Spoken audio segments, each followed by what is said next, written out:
একটা সত্যি কথা কি জানেন মামা? এই দুনিয়ায় কেউ কারোর জন্য নিঃস্বার্থভাবে কোনো কিছু করে না।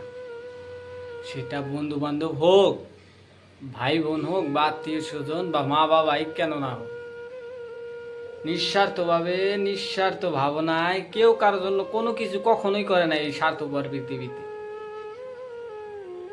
কিছু লোক বলবে বাবা মা তো নিঃস্বার্থভাবে করে, বাবা মার কোনো চাওয়া পাওয়া থাকে না। তাদেরকে আমি বলতে চাই এটা পুরোটাই ভুল। একটা বাবা একটা মেয়ে মা যখন তার সন্তানকে লালন পালন করে, কি আশা নিয়ে লালন পালন করে?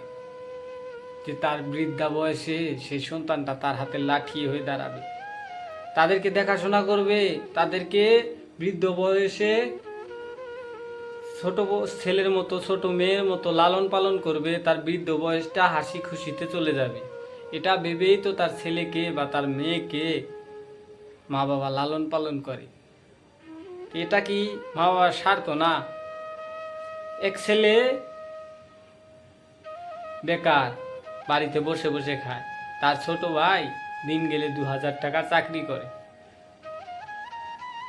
এক রক্তের ভাই হওয়া সত্ত্বেও মা বাবার ভালোবাসা দুইজনের প্রতি দুই রকমের হয়। কারণ এটা টাকায় করে ফেলে।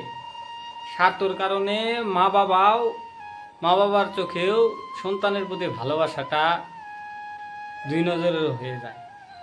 তাই ভাই, স্বার্থ ছাড়া এই দুনিয়ায় কেউ কারোর জন্য কোনো কিছুই করে না। সেটা আপনার যতই প্রিয় মানুষ হোক না কেন, যতই প্রিয় বন্ধু, যতই প্রিয় মানুষ হোক না কেন, আপনার জন্য স্বার্থ ছাড়া কেউ কোনো দিন কোনো কিছু করবে না। তাই এই স্বার্থপর দুনিয়ায় নিজেকে মানুষের স্বার্থ বানানো শিখুন। তখনই মানুষ আপনাকে প্রাধান্য দিবে, মানুষ আপনার জন্য আপনার পিছে ছুটবে।